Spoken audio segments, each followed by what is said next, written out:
I don't know a single masculine man that's a liberal. I just don't know one of them. I don't know that you can be a masculine man and have a liberal mindset, at least in terms of what liberal is presented as today. I Mm-hmm. think the traditionally liberal meant open-mindedness, which is absolutely part Right. of masculinity. Today, it means I can't define what a woman is, or Mm-hmm. I think a dude should be able to beat up chicks in female sports, or I think transitioning kids because they feel a certain way when they're 8 is a good idea. Like, how can you be considered a man and subscribe or even tolerate any of that sort of nonsense? And it goes on. There's a long, endless list of pure nonsense that comes out of that camp. And I understand why it's appealing to women. I understand why women, large percentage of women, I don't know what it is, 65-70% of women vote liberally because it's had a different appeal to women. But as a man, I don't know how you're a masculine man and subscribe to any of that. Hey, welcome back to That's What He Said. I'm your host, Natalie, and this is a podcast about dating. Before you watch, make sure you subscribe, follow, like, comment, rate, review, and share the show. Let's find out what he said. So, Adam Allred, welcome to That's What He Said. Happy to have you. I'll go ahead and tell everybody we are doing this again. This is our second time around, so thank you for being gracious. First time around, technical difficulties, so it'll be even better now. Um, so you're kind of, I discovered you on Instagram and you have this sort of mission to help the men of the world just be healthy, masculine men. And you sort of have this tagline, make men great again. So here's your hat again. I have to show that, which I love. I love the Um, support. Thank you. yes, this is the green. That's, I don't know what you call it, like a military green, but Yeah, yeah. it's super cute. So this is your But brand. by the way, so many women order those hats and wear them around, and then I get Really? feedback from them all the time, the kind of compliments or inquisitive looks that they get for wearing a Yes. Make Men Great Again hat. It's Yeah, it's warms my it's heart. funny, especially I've worn it to the gym and the gym I go to is like mostly guys and so the looks are just like they're so confused. I think at first glance obviously you think it says Make America Great Again and then they're like, Yeah. "Wait, what is that?" And they're just like staring at my forehead. And there was one guy who is he's on sort of like a in the healing realm himself and he was like, "I totally agree with your hat. Where'd you get that?" So he was, I had at least one fan. Let's go. Let's go. Yeah. So That's can you good. share kind of how you ended up on this mission to make men great again and how you started this whole brand? Yeah. And first, I just want to say thanks for having me on the show a second time. Second time's a charm. So I've Yeah. been told. I'm on my second marriage, and it's a charm. So There we go. second It's chances good are luck. good. It's good luck.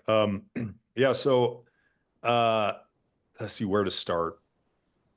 I went on an LDS mission when I was a young man a long time ago and learned how to knock doors because they send you all over the world. I was in California, knocking doors, not exotic, but learned how to like communicate with people because you're spending all day. You were in the LDS church? Hmm. Yeah. Okay, I didn't realize that. Well, And I would still you're in say Utah, so I'm in Utah, and technically I still am. I've evolved a lot in my theology, and so I don't know that I say that I would adhere to all of the doctrine that the church teaches. But nonetheless, it was awesome for my formative years, and the mission was an incredible experience, and it taught me how to work hard. It taught me how to knock doors, how to communicate with people. And in Utah, I came back, went to Utah to go to school. I didn't grow up in Utah. My old man was in the service, so I grew up all over the place. But he was from Utah, and so was my mom. So this was always kind of like home. I went to college, and in Utah, especially back then, it was getting started. All these kids that were getting off of LDS missions, they figured out how to monetize their skill set, and so they would go out and knock doors for companies and make money during the summertime, in between semesters at college. And so I did that for 6 years going through college. I paid for school. And within a pretty short period of time, I mean, you're knocking 3.5 months, but like by my third summer, I was making six figures in the summertime. It was just totally insane to me. Like I was just this idiot kid with no education, but I knew how to knock doors. And I'm making 150, $175,000 in a three and a half that's month period. crazy. Yeah. It was crazy. And so then it became kind of like, well, that was like when I got done with college. It took me 7 years to get a 4-year English degree. I realized I wasn't making any money in English, and I had this one skill set still that I could knock doors. And so I've just started a lot of companies since then. And that's what I do now is build companies with door-to-door sales marketing. And I don't knock doors as much as I used to, or hardly ever anymore. Fortunately, it's a younger man's game. But I have for most of my adult life. I've knocked doors, I've trained guys, and I've literally had thousands and thousands of young men, mostly some young women, but mostly young men that I've hired, that I've trained, that I've managed to go out and do what is the hardest thing they've ever done in their entire lives, which is knock doors all day long in the summer in some remote Mm-hmm. part of the country, paid solely on commission. So there's a lot of pressure. And essentially, part of my job is to motivate these guys and to get these guys to show up, not just with some motivation and some energy to face the repeat of the worst day of their life, but to teach them a framework that actually works. And so much of this stuff kind of bleeds over into everyday life. And having managed thousands of these guys, I've just seen over the years that less and less of these young men that are showing up, their heart's willing, but they're just not prepared. They haven't had any, adult framework. They haven't had any masculine coaching of any kind. If they had a dad, he wasn't really present as far as teaching them valuable life lessons. And so they're really underprepared for the world, has been my observation. And so about a year and a half ago, just feeling super compelled. I'm not really a social media guy. I would just post family pictures and stuff like that, and just life events and scroll through reels like everybody else. But about a year and a half ago, I just felt like I've been feeling for a long time prior to that I needed to share some of these life lessons that I've learned. Because Mm-hmm. I also realized how underprepared I was. I went through a really bad first marriage, and a lot of it was because I had no idea what I was doing. I was trying my best, but nobody had taught Mm-hmm. me anything that was really practical in a relationship with a man and woman. No one had ever taught me what it meant to really be a man and lead in the house. Nobody had taught me how to handle, a woman, how to be a good partner to her, how to fill in that masculine. I just didn't know it. And so I was really underprepared for some of the experiences I've gone through in life. And so I started sharing some of these thoughts on social media. And it was really just an effort to try and offer something that might help somebody else out there, some lessons Mm-hmm. I'd learned. And it was met, I still am surprised. I was surprised at how quickly people like resonated with it. Like my fifth video went multi-million views. I was, I didn't have Yeah, any followers. I was like, that's this is crazy. crazy. And then I started accumulating a lot of people watching my content, following. So it's morphed into this more of like what you would say a movement where uh, I'm just constantly reminded of how much there is a need for men to talk Mm-hmm. to other men, and especially for men to talk to young men or boys coming up. Like, what does it mean to be a man? How do you do it? And to dispense with a lot of the bad programming that we get from all different facets of society, Yeah. that where men are conditioned to be weak, they're conditioned to be subservient, they're conditioned to basically roll out of a female dominated home into a female dominated school system into adult life, and they have no masculine mentorship at all. And so ultimately what they are just like a yes man for females. They think their job is to just check the boxes that somebody else has told them to check, which is usually a woman, and basically be a glorified servant to the female energy. Like that's what your Mm-hmm. job as a man is to do. Cut off your tribe, be focused on your wife, take care of her, happy wife, happy life, all of that stuff. And Mm-hmm. not only does it absolutely make men miserable because they have no purpose, they're not living in their natural state, they're not fulfilling the measure of of what God created them to be, but women aren't happy. And it's been interesting to me as I've done this whole masculine sort of like try to awaken. And there's a lot of guys doing it. I don't pretend like I'm the only one. There's a lot of this, Yeah. which gives me a lot of courage and hope for the future that a lot of us men are waking up and we're talking to each other like men should be talking to other men. Um, but it's just been amazing to me how many females have started following this and are Mm-hmm. huge supporters of it, not only buying the hats and wearing the hats, but in the comments section, they want to get their 2 cents in there. And a Yeah. lot of it is very supportive. Some of it is critical and attacking, but Of course. most of the women, my following is increased a lot among women, my percentage, which Yeah. totally surprises me. Uh, It but doesn't I'm surprise grateful for it. me at all. I think it's a Well, I'm curious your direct, perspective. Yeah. yeah, I think it's a direct domino effect, and it shows that, um, like the issues at hand have affected everyone because men are supposed to lead, men are supposed to be sort of this foundation. If the foundation's crumbling, everything else is going to crumble too. So it's impossible for men to be unhappy and women to be happy. So it's kind of like this, the problems, for lack of a better term, that men are dealing with, is affecting everything. It's affecting the entire society, our culture, our world, our women, our kids. So sort of the root of the issue, which is ironic because it does go back to women being at the root as well with the feminist movement. But yeah, I think my perspective is just that within dating, because, my show is all about dating and navigating the dating realm, because that in and of itself is an area of our culture that is totally messed up right now. It's so upside down. It's impossible to navigate. There's so many issues. It's like, where do we even begin to fix this and like try to salvage it and put the pieces back together and get the train back on the track? And so that's kind of how I came up with the show. That's what he said, a which funny is brilliant, by play the on way. I love words. it. I Yeah, love it. thank you. But it's, to give men a platform again to speak and tell us, if I want to know what are men thinking, what are we doing wrong as single women and married women? We have some wonderful married couples on the show too. You're married. But it's like, we have to hear it from the horse's mouth. We go and chat with our girlfriends over cocktails, and that doesn't help. It might help us feel a little bit better, but it's Yeah. not helping us figure anything out or get closer to like healthy relationships and marriages again. So, I totally agree with everything that you're saying, which is why I'm super on board with what you're doing. It's funny the way that you uh, sort of came up on social media because I interviewed another guy during season one. His name is Kevin Pascoe. I don't know if you've ever heard of him. He's bigger on TikTok, but kind of has the same mission of just helping men, mentoring men with the intention of, healthy masculinity, helping with healing. And he has a very spiritual take on things as well. But his story was like almost identical to yours. He posted like, I think he said his first video hit like over 1 million views. And then he just took off through TikTok. But same story, was just shocked that so many people related to or latched on to what he was saying. And again, it doesn't surprise me at all. I think it shows where people are hurting, what isn't being said. And so yeah, I'm on board. I want to come back to what you were saying as far as what's causing it, how y'all are raised as men, um, the propaganda, programming, all of that. But I want to ask you first, I know you said you're on your second marriage. So just to kind of hear about it, what was your love story with your wife, who's beautiful, by the way? I've seen her in some of your posts.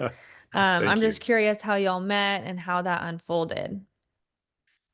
So yeah, it's a good question. I went through a divorce about 5 years ago. It was, you know, and anybody will tell you this. It's the hardest thing you ever go through. Like I've done some hard things in my life. This took the cake. I mean, nothing else even Mm. comes close. It was a rough stretch, but it needed to happen. The marriage was really toxic. It was really unhealthy on so many levels. And so finally got through that, and it was in that place of healing, trying to figure yourself out. And you have, especially at least for me as a man, I had a really significant identity crisis. I didn't feel like God had showed up for me the way I needed him to in that relationship. So I was angry at God. I felt like I was a complete failure. I'd spent my whole life teaching guys to do hard things, go through hard things. That's your identity. You're tough. You can make it happen. If you work hard enough at something, you'll make it work. And I'd always believed that. And here I am going through divorce. And then you're having a whole financial crisis. Like everything you worked hard is kind of being stripped apart. And then you got this family crisis where you don't see your kids. That was probably the hardest part, to be honest with you, is feeling like I only had 50% of the time with my kids.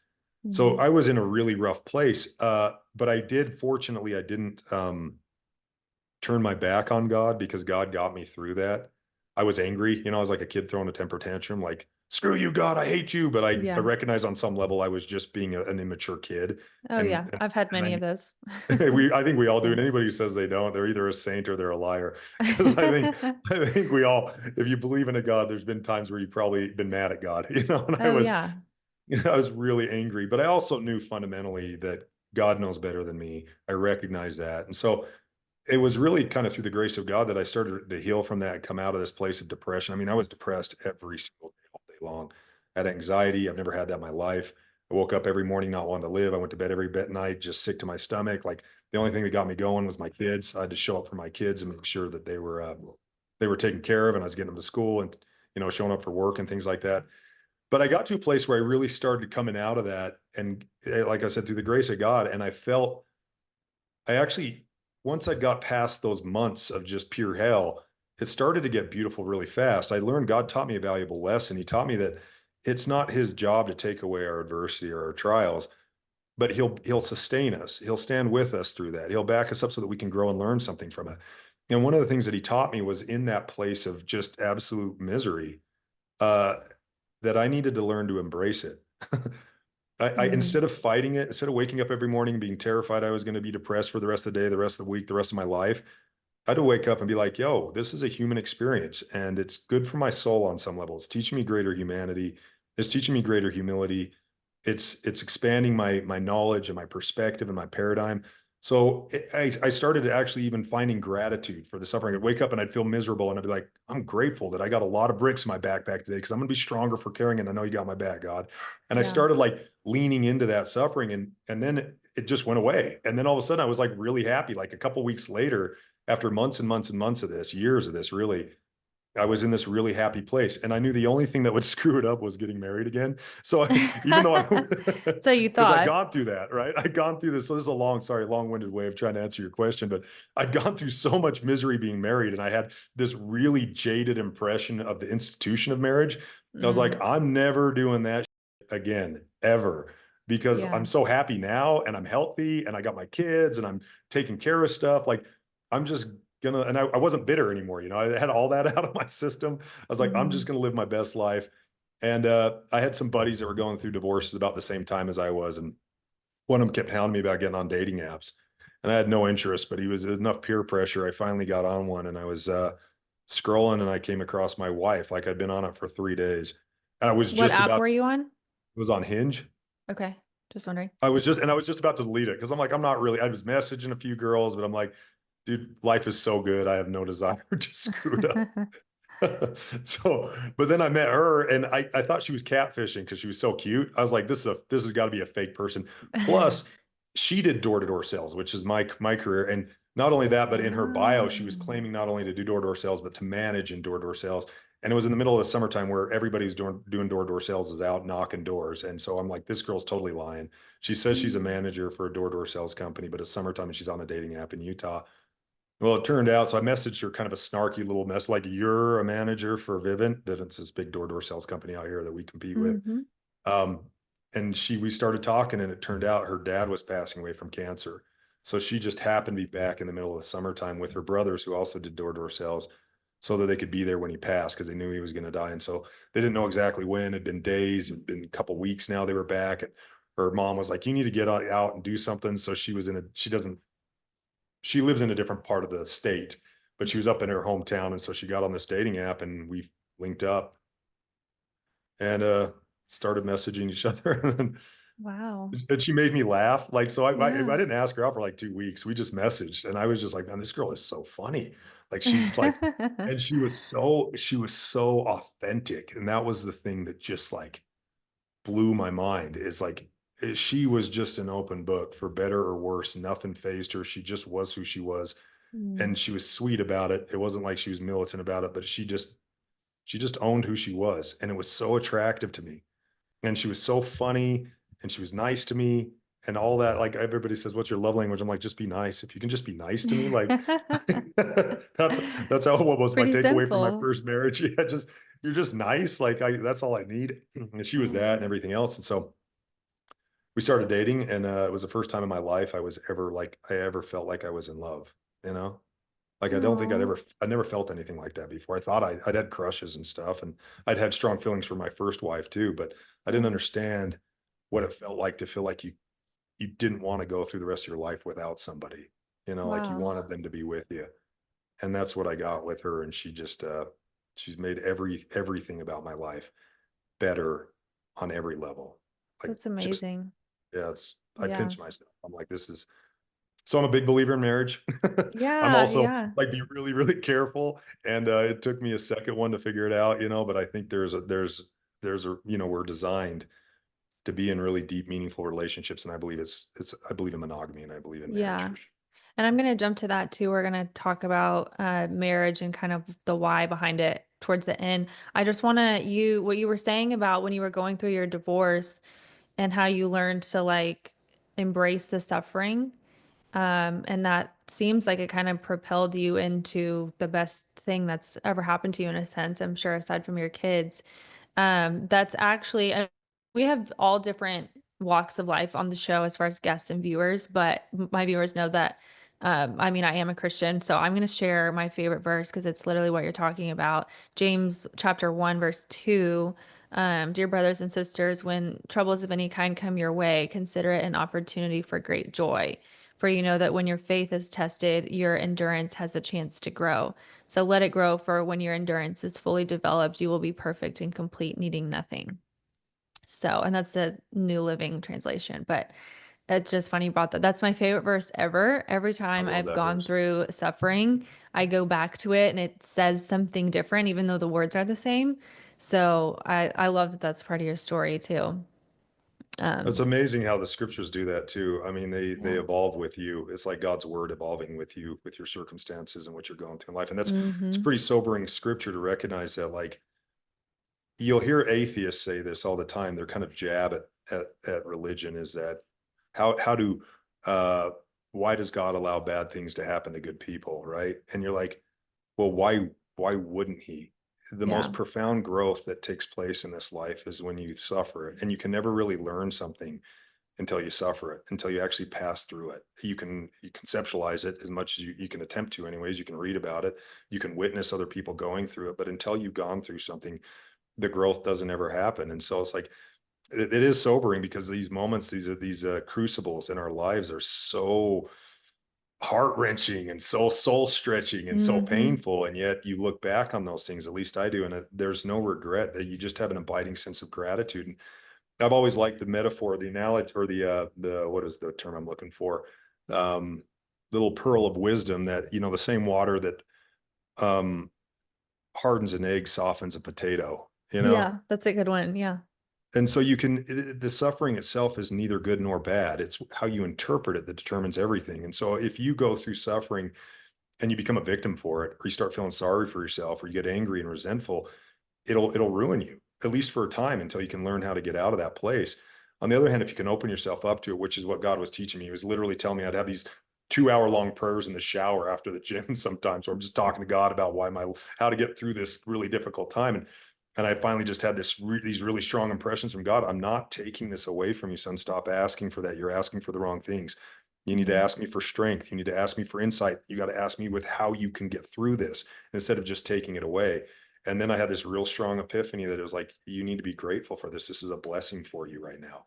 Even if you Yeah. don't see it that way, this is. And my plan for you, this is a blessing for your life. And nothing could have been more prophetic than that. I mean, my life has never been better, has never been happier. But I first had to lean into that suffering. I first had to embrace it, and first had to accept God's will. Like this isn't my will. This is your will that I pass through this, and that I learned something profound from it. And it's shaped so Yeah. much of my life since then. Yeah, that's awesome. I think that's a perfect segue too, because into our topic question, because in the dating world right now, there is a lot of suffering. I mean, people are hurting. I mean, not only are a lot of people suffering from loneliness that want to be in a loving relationship, but it's just very dog eat dog. I mean, people are um jaded. You have men and women on both ends that are jaded from being hurt, being cheated on, being deceived, getting heartbroken in general. So there's a lot of pain and suffering going on. I think a lot of that goes back to not being raised upright in the family and in culture. Um, so, to get into that, our topic question today is where are all the great men? Our topic question on every episode is always something that women want or need to know the answer to, and we're going to a guy to get the answer. So, how would you answer that question? And what I mean by that is we say that all the time, like to our friends. We feel like, where are all the good guys? There's no more good guys out there. They're all taken, they're all already married or in relationships. And it just feels like we're kind of scrambling, like, where are they? Where do we get them? Do they exist? Does this man of my dreams that is on my list of a perfect husband, is he real? Is God really going to give that to me? So what is your answer to that, and why we're feeling that way? That just, where are all the great men? There's a lot, there's a lot to that. Mm-hmm. It's interesting because guys say the same thing, you know. Mm-hmm. So men always ask where have all the good girls gone. I've got a lot of single buddies. I was single. And so it's kind of like both people are saying the same thing. I don't know that I can answer all of that because I think it's a huge issue. And I think, Right. um, well, I would start with this. You attract what you are, not what you want. So Mm-hmm. people will say all day long the different things that they want out of life, but ultimately you get exactly what you want out of life because it's where you're spending your time. So I know, for example, in business, I know a million people that say they want to be a millionaire and they feel frustrated that they don't have $1 million. They feel like they got screwed, they got shortchanged, somebody else had more than them, whatever else it is. But the reality, those people actually don't want to do what it takes to get $1 million. What they really want is an easy job and they want to go home and watch Netflix. That's what they want to do. And so even though they're Mm-hmm. not honest with themselves about it, they're actually getting exactly what they want out of life, which is kind of a mediocre life because they want to put in mediocre effort.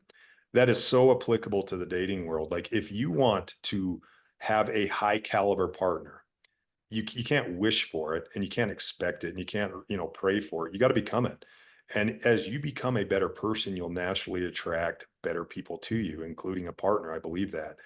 And so one of the biggest indications for me that somebody is not ready for a relationship is when they feel like they need a relationship. You're operating from a place of scarcity. If you can't be happy being with yourself, if you don't have a healthy relationship being you, you're never going to have a healthy relationship with somebody else. And you're going to be attracting other people that are also needy.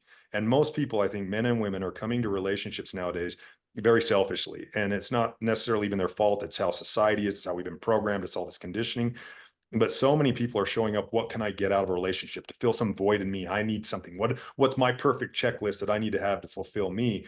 Instead of thinking like, hey, how can I give to a relationship?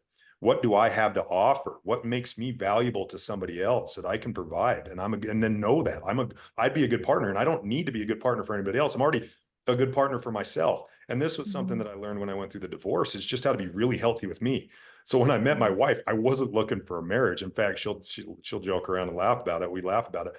I was like the anti-marriage superstar. And I told her that date number one. I was like, just so you know, I'm not marriage material. I'm never gonna get married.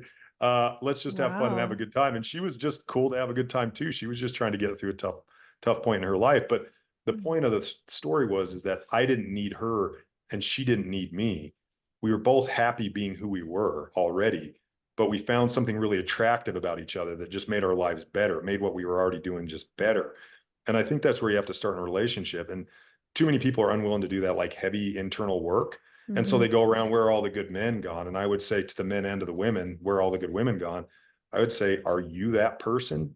Maybe you have a higher self-worth than what you're actually bringing to the table. Maybe not. But I just believe really that the law of attraction is real. And if you have Mm-hmm. become that type of person, you'll find that type of person out there eventually. And there's no, crystal ball to say exactly when that's going to happen. But if you'll hold yourself in a healthy place, you will find somebody else that's doing the same thing.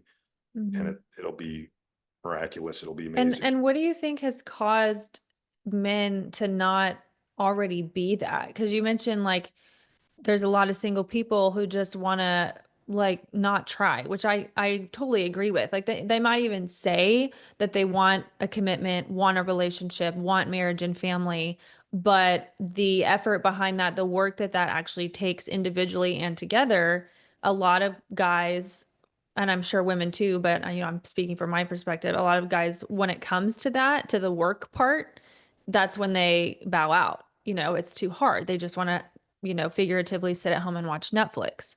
So where do you think that's coming from? Because in historically, you know, guys weren't built this way before. Our dads, our grandfathers were not like that. They were raised up to believe that being a good husband and a good father was essentially the essence of being a man and being a good, contributor to the community. So what has happened, in your opinion, to cause this? What is keeping boys from evolving into great men nowadays? That's a great question. One I've thought a lot about. So I'll give you the best imperfect answer that I have. And it's probably not going to be popular for a lot of the listeners, but That's okay. I think it's the rise of feminism, to be honest with you. I think it's this feminist movement that started from a place of pain and anger and never got to a healthy place. It basically just goes around now, the feminist movement, trying not only to destroy men, but to destroy femininity.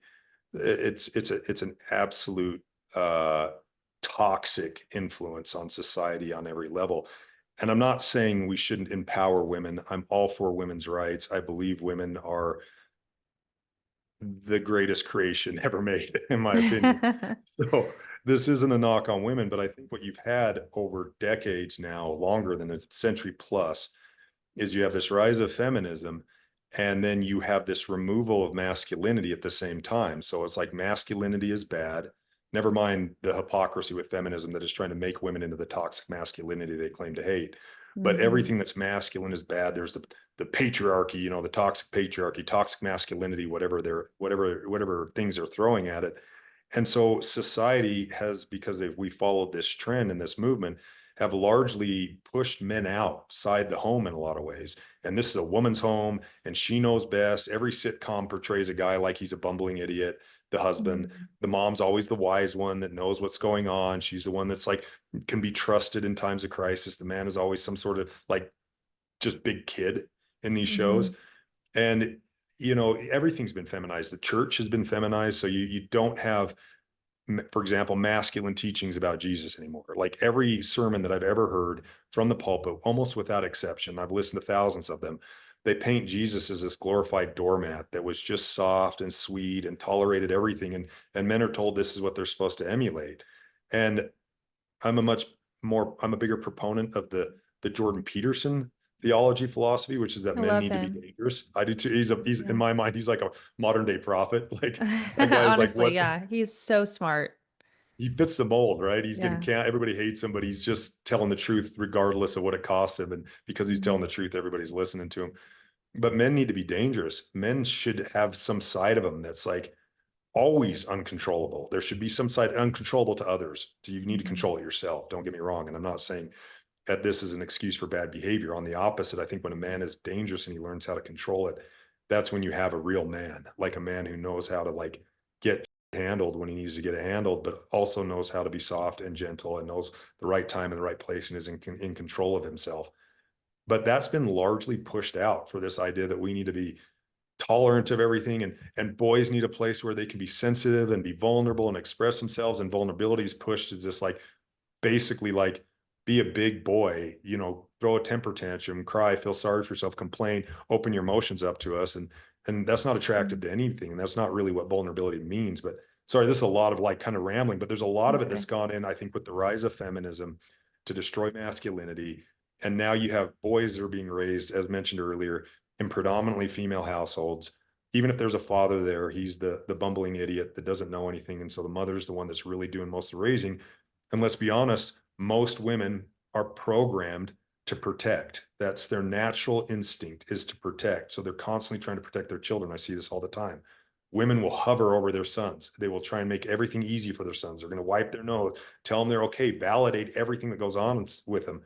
A man, we're programmed differently. Most men are programmed to prepare their kids. I love my kids. I show that by preparing them. Like, I'm going to Mhm. teach you what life is like, especially my boys. I'm going to teach you what it's like to be a man. I'm going to teach you to go through hard things. I'm going to put you in situations that you're afraid of. I'm going to put you in situations you don't want to do. And I'm not going to let you quit because I'm going to teach you there's something important into that.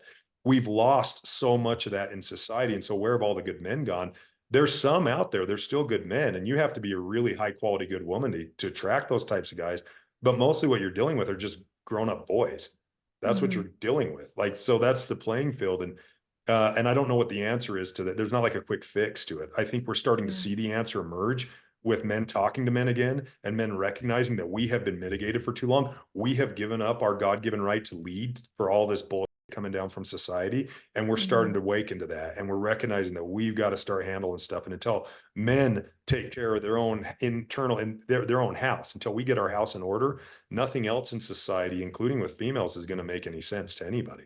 Yeah, that's right. Yeah, and that's not to place blame, like, oh, it's all the men's fault and then they're the ones who are responsible for fixing it. But to my point earlier, um, But I do like, think it is men's fault. Let me be sorry, I'm interrupting you, but I want to be clear. I think this is entirely a masculine issue, and we can't blame feminism for it. I'm using feminism as a catalyst. But the Mhm. reality is men capitulated to that. A lot of men Yeah, didn't allowed it speak to up and happen. stand. They did. And so Yeah. this isn't, I'm not attacking women. This isn't a female problem.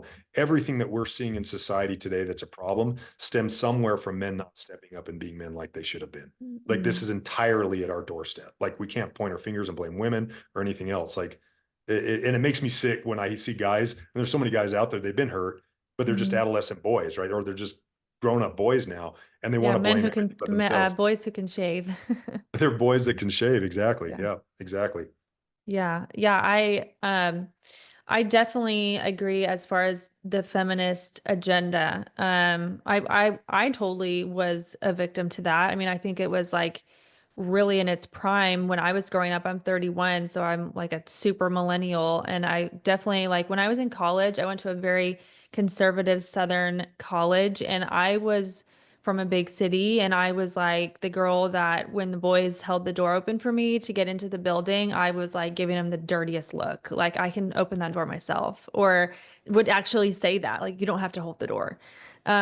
And it's even when I would do that or anything like that, it's to something inside of me hated it, but I felt like I was supposed to because it felt like I was programmed. I mean, now that I have sort of deprogrammed myself, I know that it was me being taught that that should be insulting, that a man trying to do masculine things that I can do myself should insult me because that must mean he thinks I'm less than him, which is totally a lie. That's a huge, massive lie.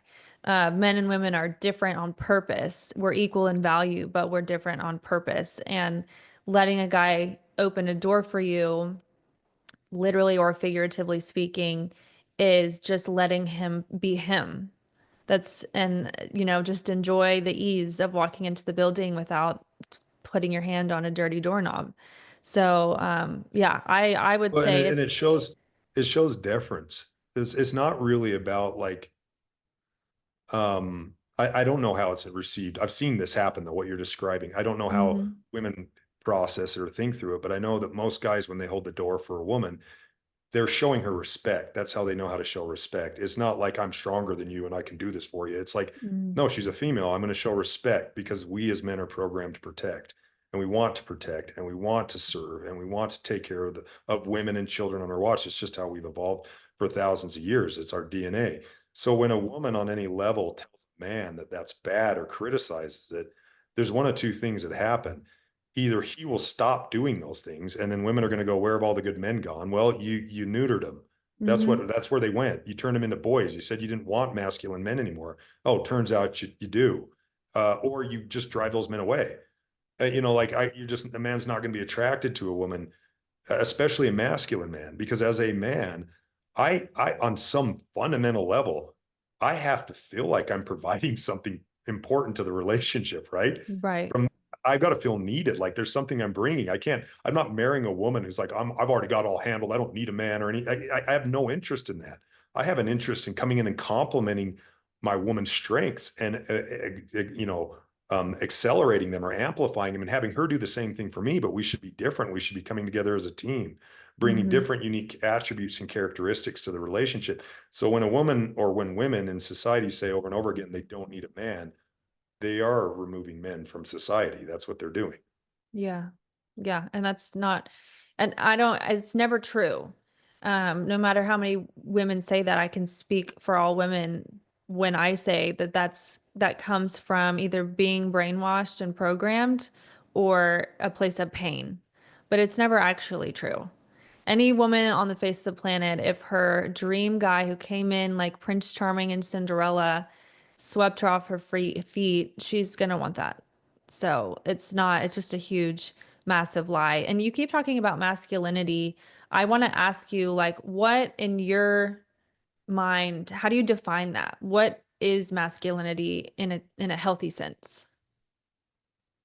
So first, yeah, good question too. These are great questions, by the way. So masculinity to me is just like anything. It can be good or bad, right? There can be bad masculine men and there can be good masculine a man. Um, Masculinity, the definition, at least for me, that I operate with is a man who can impose his will on the world around him. And if it's for selfish reasons, then it's bad masculinity. If it's to make the world a better place, then it's healthy masculinity. And we want Mhm. to get closer to the healthy masculinity, but you want a man that can go into the world. He can carve out something to provide for his family. You know, you want a man that understands his woman, that can help. I don't mean impose his will like tyrannically, but understand her buttons and like what gets her going, what doesn't, and knows how to manage that, can kind of impose his will into the relationship for good reasons. Like everybody's attracted to that. So that's why there's a lot of bad men that get the women. It's because that quality of being able to impose your will on the world around you is intensely attractive to everybody on some Mhm. level. And so that's kind of like the broad term for me, at least what masculinity is a man that can do that. Problem is so many men can't. So many men are these boys that can shave. They have no ability to impose their will in the world. They're just going through the motions and the programming somebody else Yeah, has or handed no, nor no desire to. and no desire. Absolutely. Like they don't even know they should have a desire. That's been so neutered out of them since Mhm. almost their inception. You know, they go into a school system if they haven't already been doped up on drugs, you know, to correct their behavior. They roll into a school system. They're told to sit at a desk, shut up, and do what they're told by a Mhm. female. When they don't want to sit at their desk, they're told they have attitude issues or focus attention issues, and they're hopped up on drugs, and they're drugged all through their formative years, and all the Yep. stuff that made them a boy, being rough and tumble, roughhousing, competitiveness, ambition, like aggression, all these things that like a boy needs to learn how to master eventually, but make him as like his ingredients, his DNA for being a masculine man. We're stomping out of it, the society as quick as we can. And so Mhm. like these boys don't know how to even be a man. They don't know how to impose their will in the world for better or worse. But within that, there's one other thing I wanted to say to that. I believe there's like 7 categories of what masculinity looks like. And part of the problem on social media is that masculinity is often paraded as getting money and getting hoes. Like if you got Yeah. money and you got hoes, you're the man. And that's like what That's kind of like masculine the black pill community. is. That what it's It, called? I don't. that's what I've heard. Yeah, there's like the guys who think that way. They're like black pilled. Like they're not with the feminist agenda, but they're not really with like true masculinity either. It's just like be I don't even know. Yeah, money and hoes. Be Just be an great, asshole. get cars. Yeah. Right. So those are, but there's some truth to that though, because as a man, so those are 2 of the 7, right? So there's like, you need to be a provider. A man needs to go make more than he takes. That's very important. A man should learn how to be attractive to the opposite sex. Like you should have that ability to be charming. You should have that ability to look good and to be presentable and to be attractive. Those are good things. Um, but when you leave out the other 5 articles, those 2 things can just be toxic standalone when that's all that's represented as masculinity. You also have spirituality. That's a huge part of masculinity, like a pursuit of the truth at all costs. You have the Mm. patriarchy, which is being a father, like being responsible for those who are on your watch, looking out for them, protecting them. Let me go through the warrior, which is the physical one, which you should be in physical shape. You've got the Mhm. philosopher, where you learn how to think outside the programming. You recognize like that you are basically being programmed with anything you put in your head. So you learn how to start making intelligent decisions about what you Mhm. program yourself with. There's all these different articles of masculinity, 7 of them, in my opinion, in my estimation, that a man should be working on all 7 of those. Like we have a moral, sacred obligation to be better in all 7 of those articles. And when you Mhm. do that, you start to create the comprehensive man. Like this is Yeah. what a man should look like, as a man that can do all of these things and can be striving to improve himself in all of these different areas. Yeah. Yeah. That's really good. I'm gonna have to think about that of what the inverse might be for women if there's 7, like what that might look like. Um, I'm thinking as you're talking about someone that I dated recently, that was a really great guy. I mean, very respectful, an honest pursuit of me. We got along great, but was definitely a very liberal minded person, politically speaking, and just kind of raised in that world, originally from California, all of that. So I want to ask you how does politics play into all of this? Because we're definitely at a time where everything's very politically divided. There's 2 kind of very distinct and different sides to politics right now. How would you say all of what you're talking about is intertwined with politics and religion as well? It's interesting. There was a study done recently that when men's testosterone levels go up, they vote conservatively. I've heard that too. Yeah, I don't think I read the actual study, but I have seen that floating around I online. haven't either. So it's the social media truth, right? It's whatever said on Yeah. social media is true. But the shoe seems to fit. Right? I mean, I don't know. I know a lot of liberal people. I have no hate for him. I have an enormous amount of mistrust for him.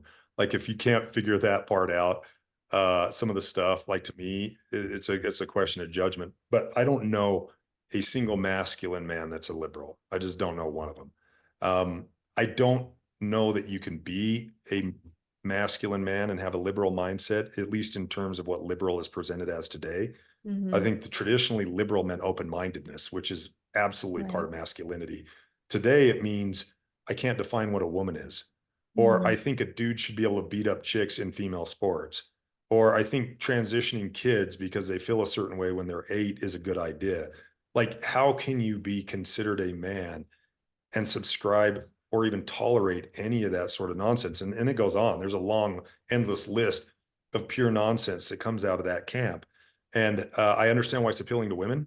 I understand why women, large percentage of women, I don't know what it is, 65, 70% of women vote liberally because it has a different appeal to women. But as a man, I don't know how you're a masculine man and subscribe to any of that. I think it's a good testament that a man can have sort of this like fragmented masculinity where he might have like this guy that I recently dated, I'm talking about, definitely possessed some masculine qualities for sure.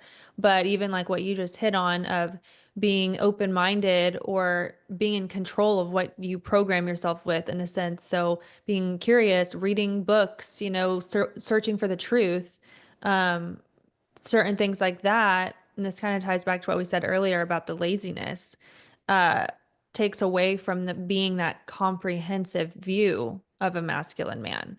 Because if you've only got 3 out of the 7 qualities, you're still falling short of masculinity, if I'm understanding that right.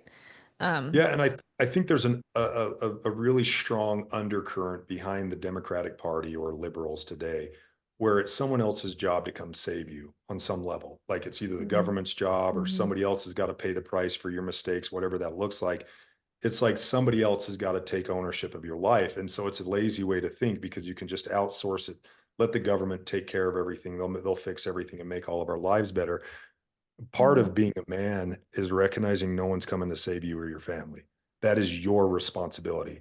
And that is a hard place to be. I don't think women appreciate it, traditional women, how much pressure is on men to feel the weight of taking care of their family on their shoulders. Like mhm, I wake up every morning feeling a sense of pressure. Like, what if things change today? What if my businesses fall apart? What if I couldn't provide? Like, I always have that somewhere in the back of my mind that mhm, there's this pressure that I have to take care of that stuff. And so I got to constantly keep myself in fighting shape. And I understand why it's easy for boys to shy away from that because it's a sacred responsibility. It's a heavy burden to carry to say it's my job to go out and take care of myself. And then it's my job to go out and take care of my family and those on my watch. And that responsibility is mine. It's not the government's, it's not somebody else's. I'm not looking for handouts. I'm going to go take care of that. And so that's a conservative way of thinking. It's just yeah, it's a masculine way of thinking. And I think that gets um that I don't think that exists anywhere in the Democratic Party. It's just to speak yeah, politically. yeah. There's definitely um, the way of thinking is very dependent. Like, what's there? Like, there's a communist saying, like, I'm here from the government and I'm here to save you, or something like that. I'm here to help from the government and I'm here to help. Um, Yep. I think I would argue too that that pressure that you feel because of the feminist agenda and um, this deconstruction of the traditional family, that women feel that pressure now. I mean, I provide for myself. I wake up every day with that same pressure on my shoulders. I don't have a rich daddy that's taking care of me or anything like that. So, unfortunately, that has forced upon women to take on a lot of masculine qualities too, by default. I mean, if you're single and you're working, you're going to be in masculine energy most of the time, probably. Certainly if you're in a competitive profession. So that I think the other side of this too is women having to do the work to learn how to navigate that and turn some of those things off. For me, that's been something that's been a very difficult learning journey of learning, is how to keep those masculine traits separate from relationships. You can't go into a relationship with a man with the same energy that you had at work if you were climbing the corporate ladder, competing with a bunch of men. Or I'm in a very male dominant industry, so my competitiveness at work would absolutely turn off my boyfriend or my husband. There should be no competition like that, in within that relationship or that household. So, um, yeah, it's a domino effect that affects everyone, um, negatively. So, on that note, within the dating scene and ultimately in marriage, where should a man's place be, ideally? A true, healthy, masculine man, what is his place in the dating scene currently, or what should it be? First of all, what you just said was super, super important, by the way. Like, I hope your listeners really take note of that because that was deep and profound. Regarding the question, maybe be a little bit more specific. What is it that you mean by? So I think within the dating scene, w- what I see a lot of is women, men just they're not pursuing women with an honest intent or with a long-term intent of marriage. So you see a lot of men just kind of being deceptive, just wanting to sleep with women. We have a lot of like just lack of commitment in general, situationships, cheating, dishonesty. It's just not an honest pursuit. So that's what's happening. That's what we're experiencing. We don't like it. I don't believe that men really like it. They might say they do, but deep down, that's not fulfilling. So if we're trying to course correct, what is a man's role in that? Well, so yeah, that's a lot. So it going back to this whole feminist ideology, you have masculinity, which the healthy kind of masculinity is to show up and provide and take care of those who are on your watch, to be that type of man that can go out into the world and make order out of chaos for others to make the Mm-hmm. world better. That's largely been pushed out by the feminist movement, or at least they've tried their darndest to do that. But on the inverse side, they've done the opposite, but the same amount of damage to the feminine, to females, to women. And they've basically taken women, what makes so many things beautiful about a woman, at least from a man's perspective, is that we do elevate women in our minds. At least we traditionally used to. We used to think of them almost as like angels from God to redeem our Mm-hmm. soul in a lot of ways, like a North Star for us. And women were always that for us, or at least that's how they're written about in literature and stories. Is it's like that feminine energy is this creative force, this healing force, this rejuvenating force that rebirths us as men, and that we hold that sacred. So when feminism came along and said, women, none of that is sacred anymore, have sex with everybody on the planet, let your boobies free, or whatever that is, they gave away that ideal that men used to hold to. Men used to not only defend, they would die for to protect that stuff. And now you have this dating world where if a woman holds some of that, dudes can just go find other chicks who are willing to give it away for literally no effort at all. Like, it's just Mm-hmm. so rampant now. And so it's skewed everything. Men and women are both really, really weak right now. And a lot of this is centered around what we treat as virtuous or what we treat as the ideal. And we've just kind of dragged that through the mud a lot as a society. So one, if you're a woman, I don't know if this is answering your question exactly, Yeah. but as a woman, if a dude is not interested in you because you won't give him sex and drop that guy off at the train station, like, that's not a dude you want to have a relationship with. And I know a lot of times women feel like, oh, well, he's just going to go get it from somebody else, so I need to give it to him to keep him here. Mm. You Yeah. don't want that kind of guy. And there are good men out there. I'm not saying there's a lot of them, but there's still a lot of good guys out there. There's still, I just said like two contradicting things at the same. There are some. It's a smaller percentage, but there's still a lot of guys out there that still view women that way. And that's the type of woman that you should be looking for. And as a man, my role, like, is to always treat women with respect, even when they're not treating themselves with respect. Mm-hmm. I've dated a lot of girls, and I could have done whatever I wanted with them. It was like the first date. I was surprised when I got back into the dating world. I was like, wow, this has changed since 20 years ago, you Mm-hmm. know, and it was just so accessible what women would offer to you. And I never Yeah. took that ever, not once. I wouldn't do it. It wasn't one, it wasn't interesting to me, but two, I felt like I had more respect for them than they even had for themselves. And it just kind of Mm, it kind of broke my heart that they felt like that was something that they needed to bring to the table for us to start a relationship. Like yeah, it's kind of the worst, one of the worst things that you can possibly do, I think, yeah, in trying to find a healthy relationship is to start being intimate really early on in the relationship. mm, Intimacy should match commitment. Like that should be where intimacy comes. And your greatest intimacy should be saved for your greatest commitment, which is ultimately going to be a commitment to be with each other for the rest of your yeah. I'm lives. glad you're saying that. I'm glad you're validating that too, because even we tell a lot of stories on this show too, by the way. So even this last guy that I was dating that was more liberal, I was very adamant about that. Basically, exactly what you just said. I'm going to remember those words because I had hard time articulating it, but like waiting until there's commitment there and that letting the physical intimacy match that. Now, on the other hand, there are a lot more other forms and deeper forms of intimacy than just sex. But um, he said something to me one time about like he just really struggled with that. Like never let me really forget that we were not yet sleeping with each other. And always on his mind just was exerting self-control. I mean, being respectful of my wishes, but struggling with it. And he said something like, I'm just not used to this. This is just a really hard way for me to date somebody because, we've spent all this time together and, I haven't even stayed the night at your house, yet most girls, they're ripping my clothes off by the third date. And I was just kind of like, so you want that? I mean, you're still single, so how's that working out for you? And you're still sitting here with me, yet you're complaining about all the women that you broke up with that I'm not acting like them. So it's very confusing, and I think maybe the men are confused. I mean, there was even an energy of confusion in what he was saying. Um, and I guess I have a question for you of where do you think that that comes from? We've actually done, I might answer your question for you, but I did a whole episode on pornography as well and why, just all how it's destroying society too.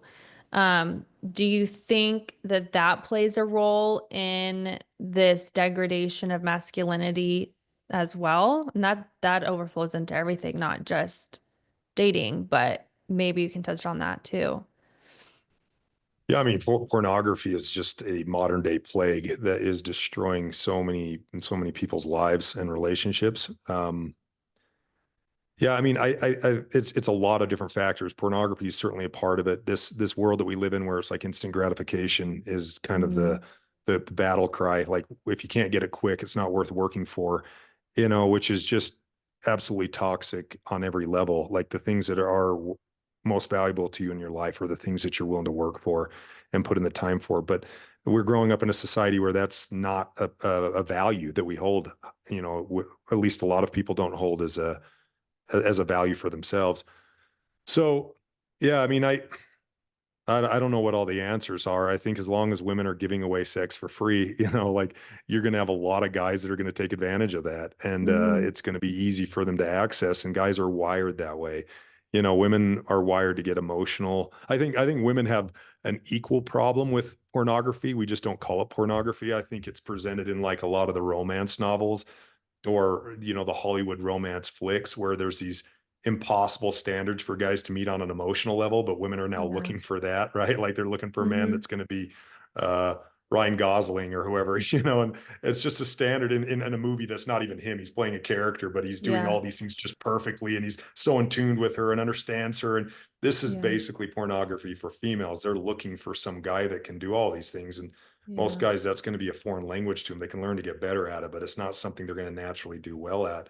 Man, on the other side, or the physical side, they're looking for all these wild sexual fantasies, and they're looking for a woman to fulfill all of that for them. And so I think we all have our problems, and we're both in really, really unhealthy places Hmm. as a population, or as a gender within the population, that you just have um, Yeah. a whole lot of unhealthy people going around upset that all they're running into is other unhealthy people in relationships. Yeah. Yeah. Yeah.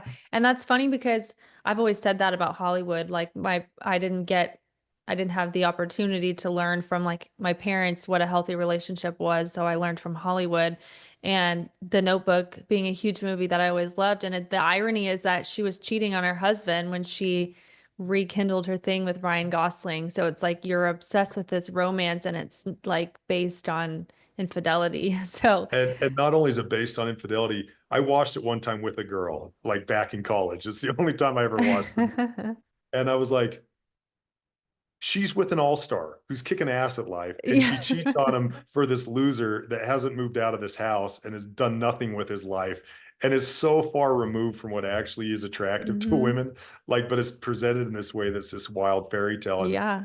and women subscribe to it. So when I said Ryan Gosling, I was actually referencing The Notebook. I'm glad you picked up on that. Yeah. Yeah. Yeah. Yeah. Yeah, that should make you question, how deep does the programming really go? Are these movies you're watching just for entertainment or is there something else going on there? So I want to ask you, we're kind of establishing all of this really like depressing, sad stuff that's going on. What do you think is the way that we solve this? I mean, how do women contribute to the solution and how do men contribute to the solution within dating, but the bigger picture of society as well? Yeah, I mean, I think you don't sacrifice your standards, and you got to be careful with what you say are standards, right? Because everybody's going to have a long laundry list of what is the perfect person for them, and a lot of that stuff is pretty superfluous. It's just preferences. So, what are your actual standards? And I would say, at least what I would think a woman would want in a man is somebody that she can trust, right? Like, so if you're in the dating world and you can't trust somebody on small things, you can't trust them on big things.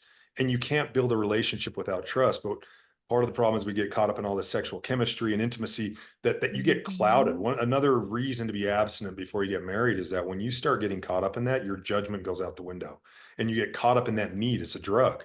That type of emotional expression, physical expression is a drug for both men and women that they're Mhm. addicted to. And as soon as you get addicted to that, you can't see things clearly anymore. So you'll pass up all these red flags. So women need to look for a guy that they can trust. They need to look for a guy that's hustling, that's working hard. He doesn't have to have arrived already, but you got to see a guy that's got that in him. Like he's going to, he's going to work his ass off to get there. You got to find a guy that you think is going to be a good father. You're not just making a decision for yourself. You got to have enough forethought to think, who is this person going to be raising children? Do I feel confident in them? Do they remind me, if you had a good dad, do they remind me of my dad? Mhm. And vice versa. That goes for men as well. Like looking for a woman you can trust, looking for a woman that doesn't externalize, looking for a woman that respects you, and looking for a woman that's going to be a good mother. The chemistry is cool. Like if you get chemistry with that, great. And I think you should probably wait till you have some chemistry. And there's more to it than that. Like I think a woman needs a man that's going to lead. I think she needs a man on some level she can't control. Like there's too Mhm. many guys out there that are ready to lay down all their cards. They'll do it on the first date or a second date or third date. I love you. I'm so in love. I'll do anything for you. They put this woman as a princess. And if she stays in that relationship, she's going to have no respect for him. And she's ultimately going to become a tyrant because he's basically just putting her in that position. He's setting that up for failure. A Mhm. woman, I think, is always going to be attracted to a man on some level that she can't control. Again, I don't mean that in an abusive way or in a selfish way, but I mean a man who's like, I'm going to be a man first before I'm a husband. I'm going to be a man first before I'm a father, because until I am a good man, until I know who I am, I know what my purpose is, I know why God made me, I know what I'm doing down here, until I'm good at being me, I can never be a good husband. And so you got to find a guy that's in that frame of mind, that's got that drive and that purpose, and then somebody that respects you as a female. And I think this is how you change society: is we start talking about these types of things and we start elevating this voice above all the cacophony of other voices out there of like, these are values that a lot of us still hold to. And let's start getting us together that have these shared values, because there's a lot of men that have these same values as well. There's a lot of women that do. And so bring us together to create families that have those values, that stick together and work through stuff together. That's how you ultimately change society in the long term, is by having these hard conversations, by you know getting out as much of this stuff as you can, and then really being careful about who you hitch your wagon up to, so that you can build a next healthy generation of kids to come up and start Yeah. changing things for the better. Yeah. I want to ask you something really quick before we finish.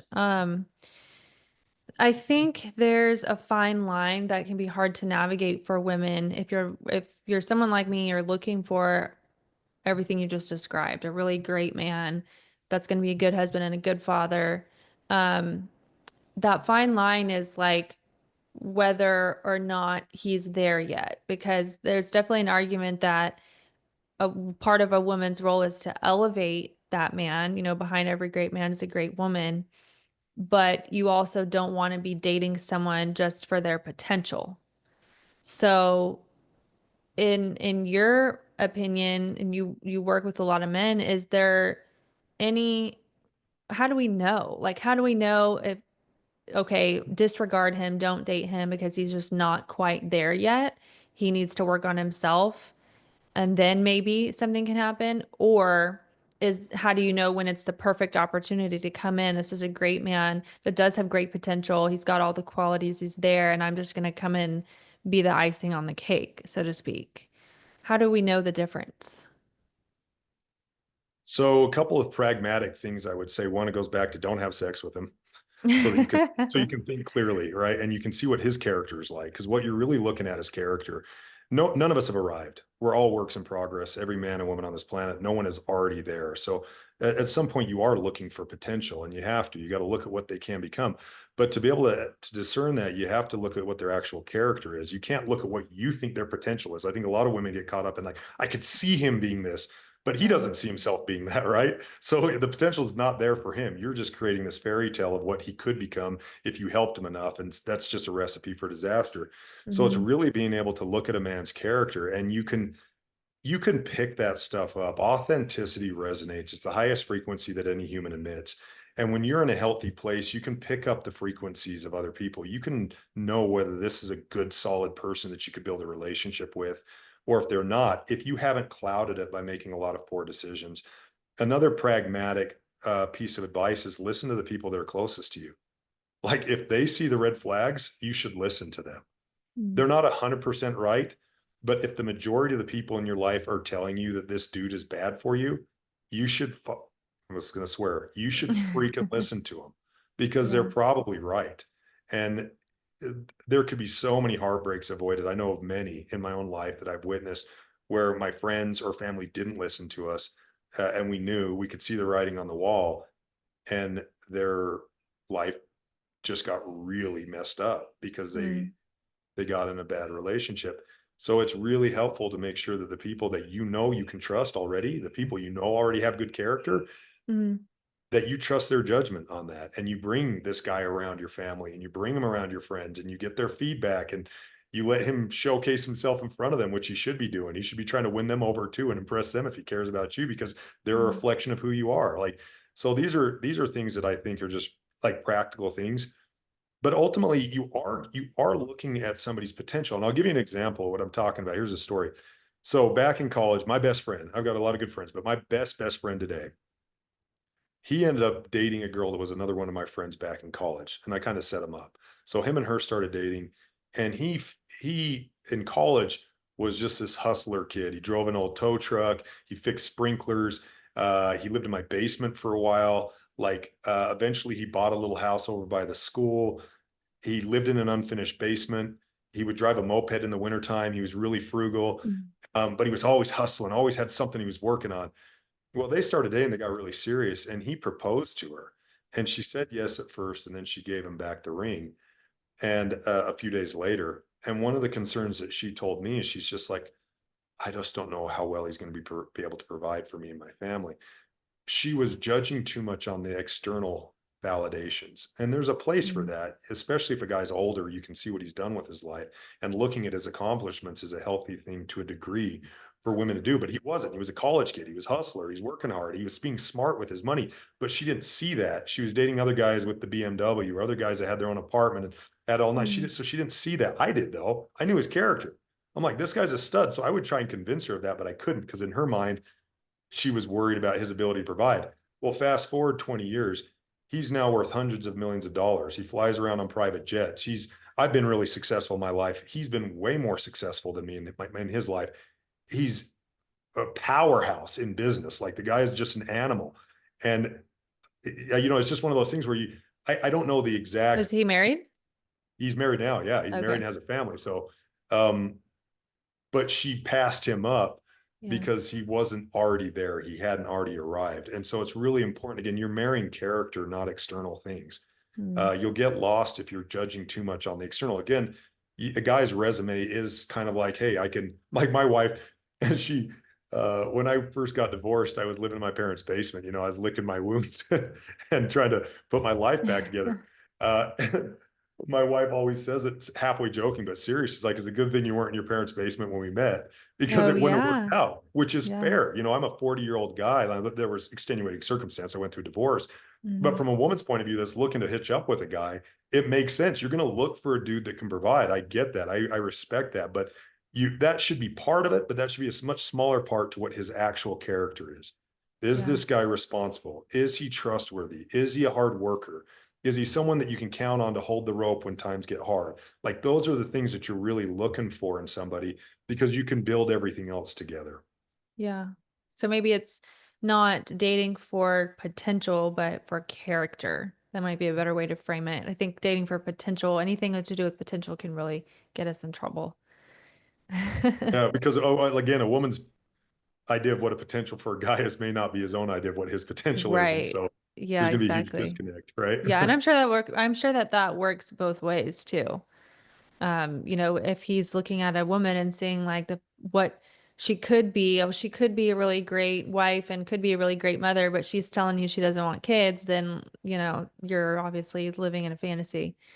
Bingo. Yeah, that's really good. Okay. I know you're a big proponent of marriage and family, at least now. You had a time period where maybe you were just traumatized, but um, just in closing, can you tell us why you believe men and women should be pursuing marriage and family? Yeah, because the greatest happiness and fulfillment you will ever get out of this life is from your family and from your relationships with others, starting with your relationship with yourself. But there's just nothing that's going to give you a better return on your investment of time. Uh, I've done a lot of different businesses. I've traveled all over the world. I grew up in the military. I've seen a lot of things. I've had like a lot of things I'm really grateful for. I'm really blessed with. Got a lot of good friends. Had a ton of cool adventures. I didn't get married until I was 30 the first time, and I've lived a pretty awesome life that I feel really grateful for.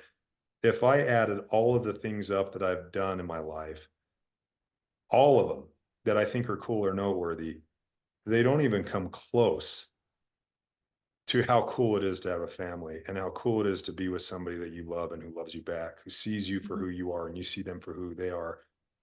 You're not trying to change each other. You're just trying to make each other better in a Mhm. really like patient, loving, kind way. You just want them to be the best that they can possibly be. Not my definition of it. What is her definition of her best? I want to encourage that and vice versa. And then having children that you bring into that and you raise together and you literally get to create human life. Like what is cooler than that? You think exiting? I've had multi-million dollar exits with businesses over the years. That's cool for about a day or two. And having money is great. I love the freedom. I love the ability to do what I want to do when I want to do it. But like, you think that that holds a candle to making a human and being able Yeah. to raise them? Like, it's not even close. It's not even a comparison. And so it's all Mm. part of this lies that been given from society that you're going to find your greatest joy and happiness in some bullshit career, where somebody tells you what you're worth, tells you, when you can take a vacation, lays you off when they can replace you. You know, you think that's going to long term be a greater benefit for your life, for your experience here, than being able to share that with somebody that you truly love and respect and truly loves you and respects you and to raise Mhm. children with them. It's not even close. Yeah.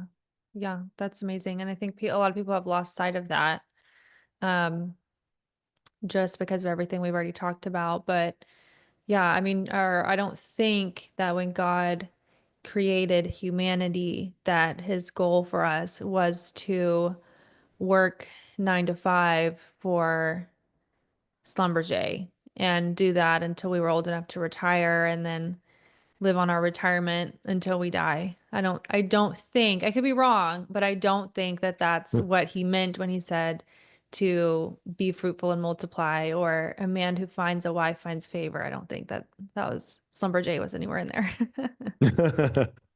I couldn't agree more. You're Preaching the truth. Yeah. Well, I think that's all I have for you. Is there anything else that you want to say or leave us with?